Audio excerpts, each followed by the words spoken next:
Amigas y amigos aficionados al Ríos Deportes, un placer saludarles a todos ustedes. Después de que la semana anterior no tuvimos programa por la cuestión de que estuvimos cubriendo el torneo de A-League, en donde cubrimos prácticamente 21 partidos a través de vozydeporte.com y ya estaremos comentando, ahondando más sobre los temas que nos dieron a través de Facebook ustedes mismos, el público. En cuanto a algunas situaciones que ocurrieron en ese torneo, ya estaremos platicando más sobre ese aspecto. El tema actual es el tema de los Tigres de Quintana Roo, que ya estuvieron a la venta o fueron puestos a la venta y al parecer, sin ser oficial, se han vendido al señor Francisco Villanueva. El ingeniero Carlos Peralta pues ya no soportó. Él menciona que algunas situaciones que ocurrieron en la Liga Mexicana fueron las que dieron del detonante para que se vendiera este equipo. A mí me parece que hay que ir más a la profundidad. Me parece que ya no tiene el respaldo del gobierno de Quintana Roo como ha sucedido en los últimos años desde que ellos llegaron a esa ciudad de Cancún.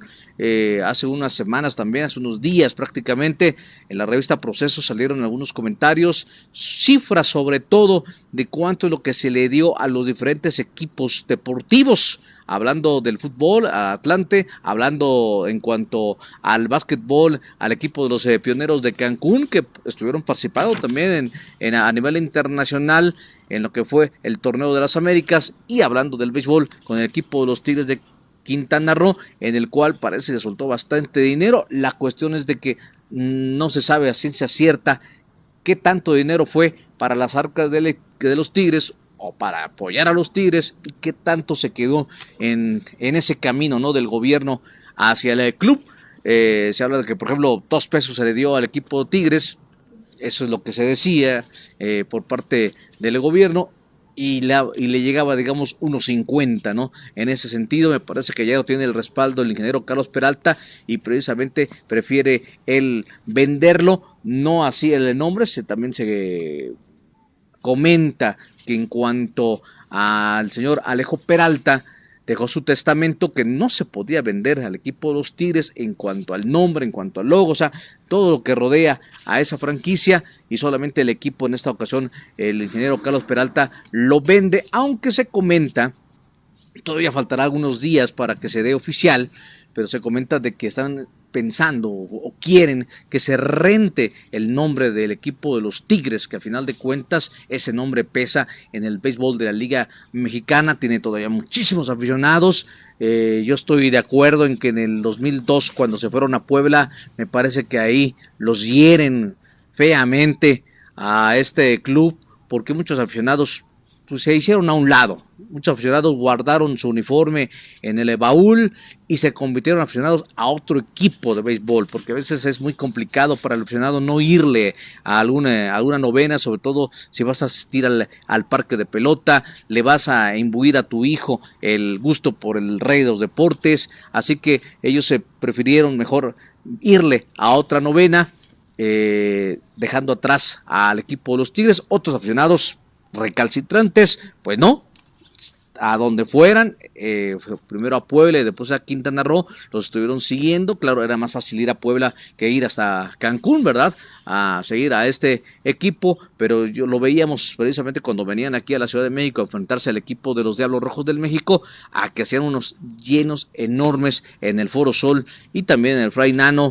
Hicieron unas grandes entradas. Es una lástima porque es un equipo de historia. 1955 es el equipo que ellos mismos mencionan, nacieron campeones, y efectivamente su primer año, 1955, un año también muy crítico para ellos porque estuvieron en el fondo del standing a la final, con gente que les mandaron los Piratas de Pittsburgh, los apoyaron y pudieron salir adelante y lograron el campeonato. Eso hizo que los Diablos Rojos del México, que habían nacido 15 años antes, al año siguiente, por ejemplo, fueran ellos los campeones. Pero los Tigres de México en ese momento fueron el equipo campeón. Alejo Peralta había tenido un equipo anteriormente que eran los Aztecas, así que pues simplemente necesitaba un equipo en el cual empezara una tradición, y vaya que hizo una gran historia en nuestro país. Ya estaremos platicando en el siguiente programa más sobre estas circunstancias, sobre este equipo de los Tigres, que tiene una tremenda historia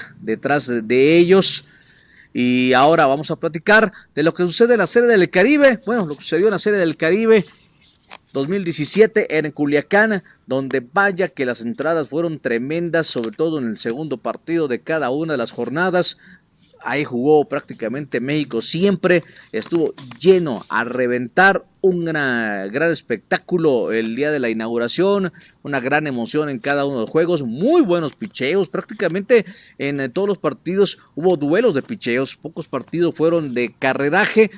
Dominicana, el equipo de los Tigres del Licey fue el equipo que uno pensaba que podía dar más, sigue siendo sin ser ya el equipo fuerte, le están faltando jugadores importantes, mucho se habla de que pues, esa limitación de Major League Baseball ha hecho que equipos como República Dominicana o los equipos que vengan de República Dominicana, de Venezuela, de Puerto Rico, ya no sean esos trabucos que antes se presentaban en Serie del Caribe, y eso ha servido para México para establecer un tanto lo que es esa pelea dentro del terreno de juego, y yo estoy de acuerdo totalmente en ese aspecto, en el cual me parece que el equipo mexicano sí ha subido el nivel de lo que ellos se presentaron desde 1971, que debutan en una Serie del Caribe, y que hasta 1976, y después 1986 y 1996 consiguieron el trofeo.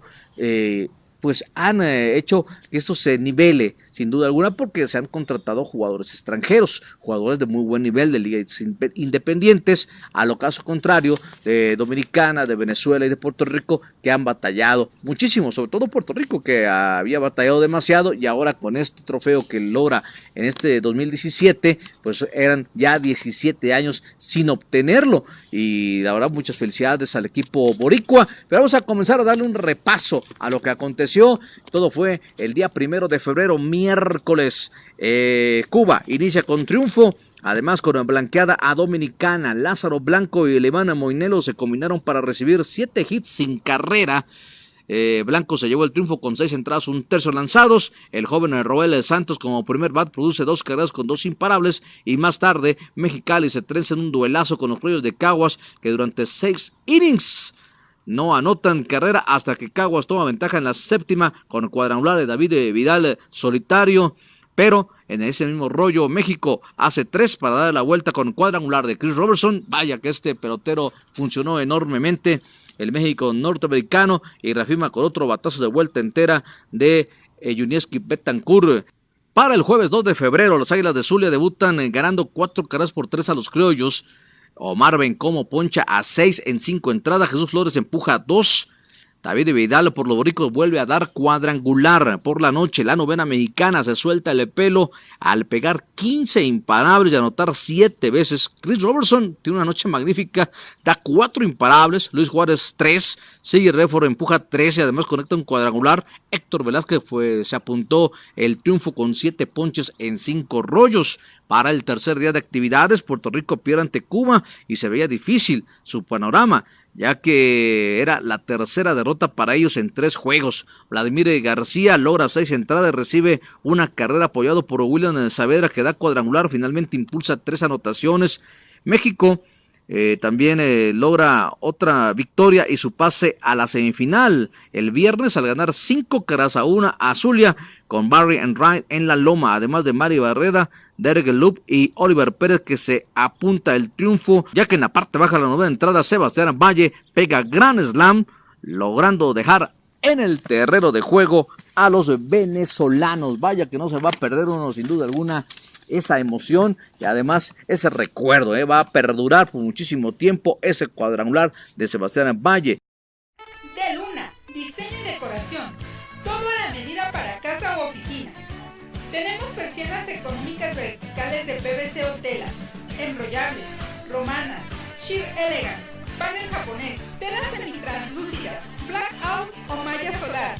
Podemos imprimir imágenes o logotipos en las persianas. Presupuesto sin costo, excelentes precios y promociones para la comunidad playbolera. Citas y mensajes al 5515 104608 o por correo electrónico. Estamos ubicados en Tajín 21 bis, Colonia Narvarte, atrás del Exparque del Seguro Social.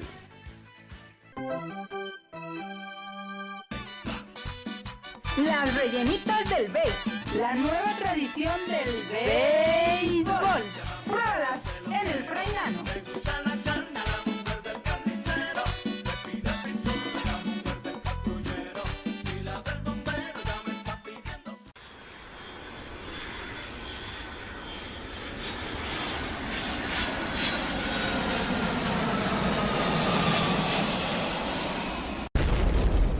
13 de febrero de 1887, Carlos Maciá, de los Azules de la Almendares, lanza el primer juego sin hit ni carrera en el béisbol profesional de Cuba. Esto fue ante el equipo Carmelita. 13 de febrero de 1964, Ken Hughes, novato del año de la Liga Nacional en 1962, fallece a los 22 años en un accidente aéreo en Provo, Utah, Estados Unidos. 15 de febrero de 1948, nace Ron Cey, que debuta el 3 de septiembre de 1971 con los Dodgers de Los Ángeles. En 1981, jugando la tercera base, fue el más valioso de la Serie Mundial, junto con Steve Yeager y Pedro Guerrero. 16 de febrero de 1924, Tony Buckle, tercera base de Pittsburgh y Bravos de Boston, se convierte en el primer pelotero en fallecer en un accidente de automóvil tras chocar en San Diego. Y continuamos con el resumen de la Serie del Caribe celebrada en Culiacán, Sinaloa. El sábado se define quién es el eliminado y le toca a República Dominicana al caer 10 carreras por 2 ante Puerto Rico. Rallies de 3 carreras en la quinta y sexta entrada con Rusney Castillo produciendo 3 carreras. El cubano de los Medias Rojas de Boston pega un jonrón en la primera entrada. Andrés Santiago, en labor de relevo, se apuntó el triunfo. En el segundo partido del día, Venezuela le quitó lo invicto a Cuba. El abridor de los Alazanes, Freddy Álvarez, falló y solamente sacó un out. Aunque los cubanos empataron a 3 carreras en la segunda entrada, fue en la quinta, donde Freddy Galvis pintó 2 rayitas. Este hombre que va a ser titular en el Clásico Mundial de Béisbol para los venezolanos en las paradas cortas. Y para el domingo, último día de la primera etapa de esta Serie del Caribe, Venezuela suma su tercer triunfo al anotar 3 carreras con Tubey de Ronnie Cedeño y jonrón de René Reyes, y despedir a los Tigres del Licey, que se van con un récord de 0-4. Y el anterior también torneo de Serie del Caribe, el equipo de Dominicana no logró triunfo alguno. En el otro juego, un gran duelo de picheo que se definió en la quinta entrada con jonrones de Alfredo Spain y William Saavedra. Cuba le quita lo invicto a México, que había sumado 9 victorias seguidas desde el 2016. Javier Solano es el pitcher derrotado. Hay que indicar aquí que, por ejemplo, la última derrota que había tenido fue en el 2015 en la gran final contra el equipo cubano. Y ahora perdía esa racha de 9 partidos ganados en forma consecutiva ante el equipo de Cuba.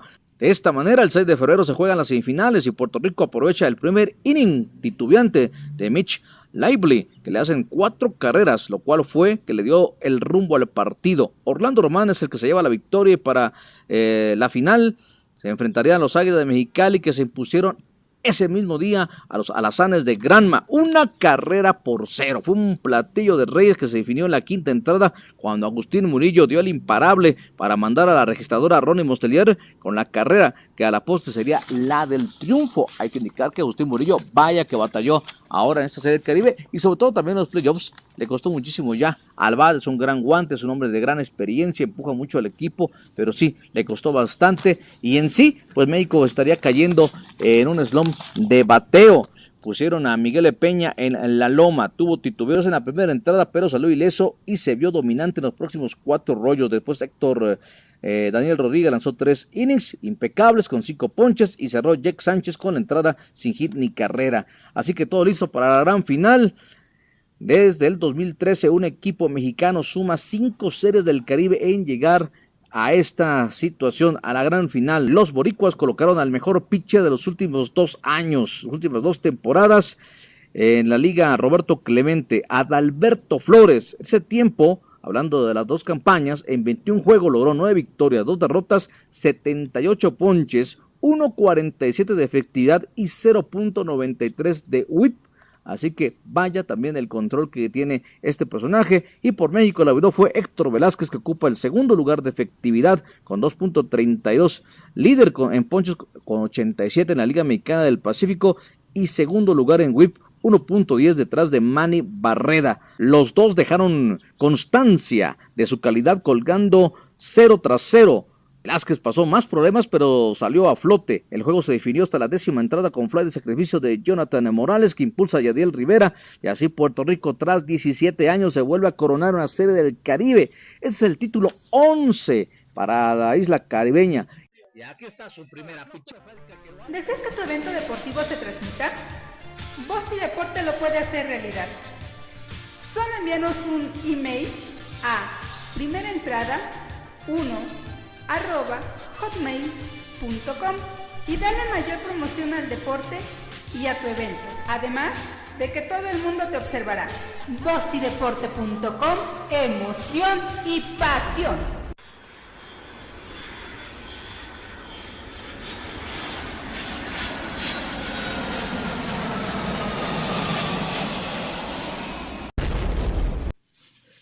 ...17 de febrero de 1955... ...primera ocasión que se enfrentan el campeón de la Liga de la Costa... ...Venados de Mazatlán... ...y el campeón de la Liga Veracruzana... ...Petroleros de Poza Rica... ...es el cuarto juego de la serie... ...duelo de picheo entre Daniela Coyota Ríos... ...y Robert Carver... ...que llega a la novena entrada lanzando sin hit...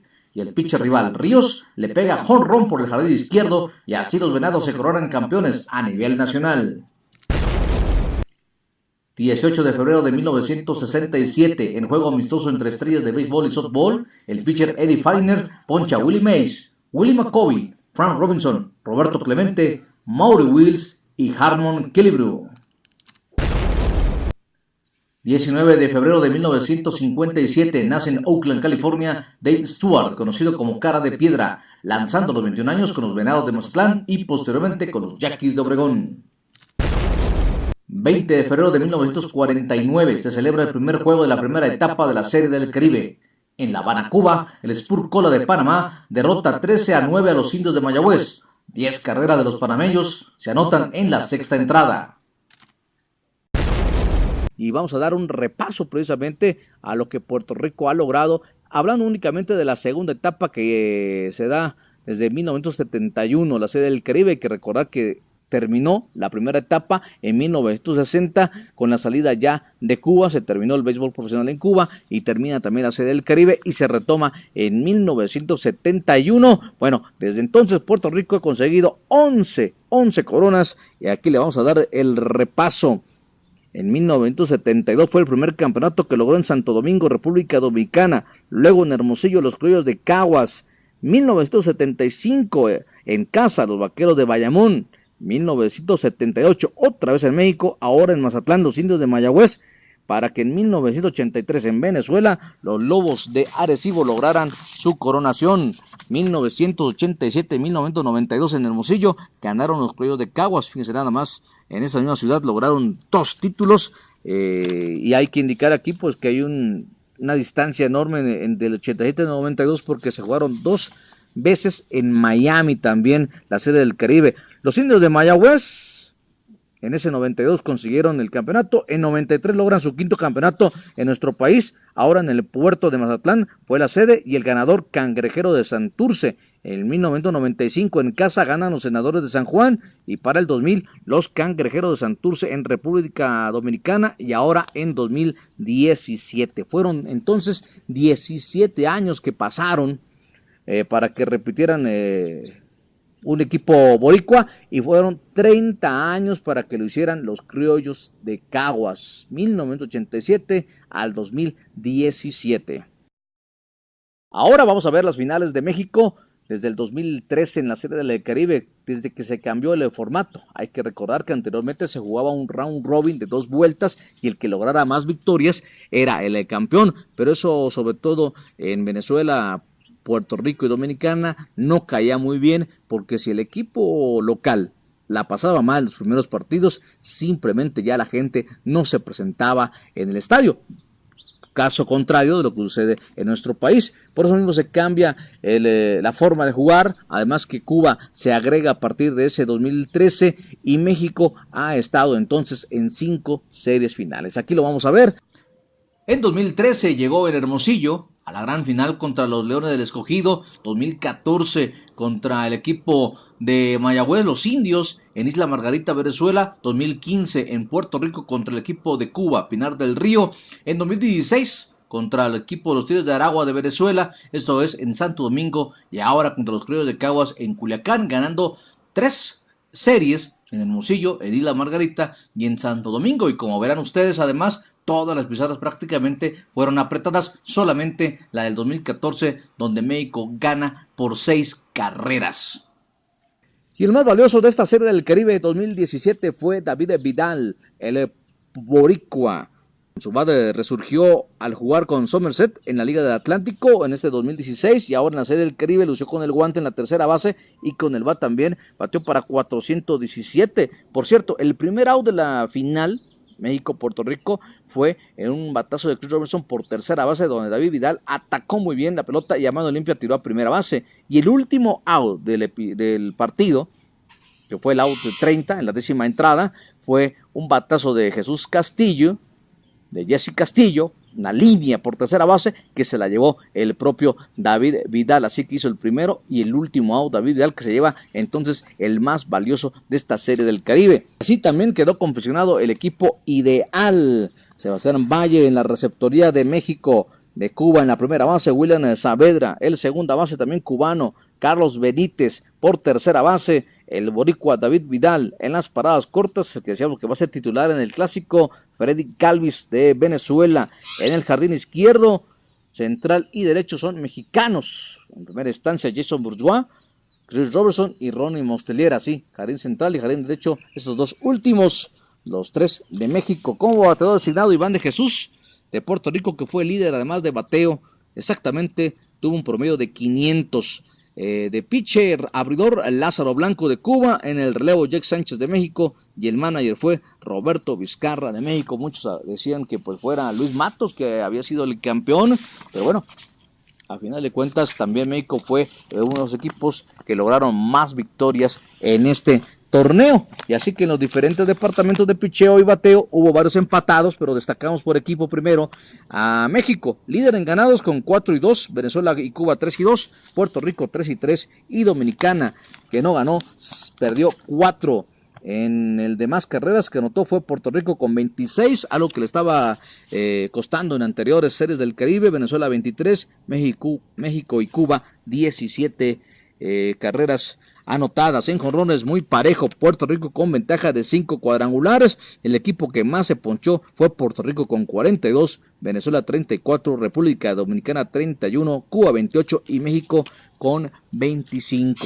Y en cuanto a lo individual, tomamos como líderes en strikeouts al cubano Lázaro Blanco y al mexicano Héctor Velázquez, 11 ponches. Velázquez el mejor promedio, ya que esa cantidad de chocolates lo logró en 11 episodios, mientras que Blanco lo hizo en 13 entradas, un tercio, más innings todavía que Héctor Velázquez. En bateo destaca David Javier Vidal con 3 cuadrangulares, uno de ellos se lo dio a México en el juego inaugural, bateando la zurda, y los otros a Venezuela en cada uno de los enfrentamientos, y fue por el lado de los derechos en el juego 2 y en la semifinal. Y hablando de jonrones, el número más alto de una serie del Caribe, y recalco de la segunda parte de ese torneo, o sea a partir de 1970, es de 5, que pegó Ricardo Carty en 1977 para Tigres del Licey, y 1990 Barry Jones con los Senadores de San Juan con 4. Encontramos 1987 al Liga Mayorista Cándido Maldonado con los Criollos de Caguas.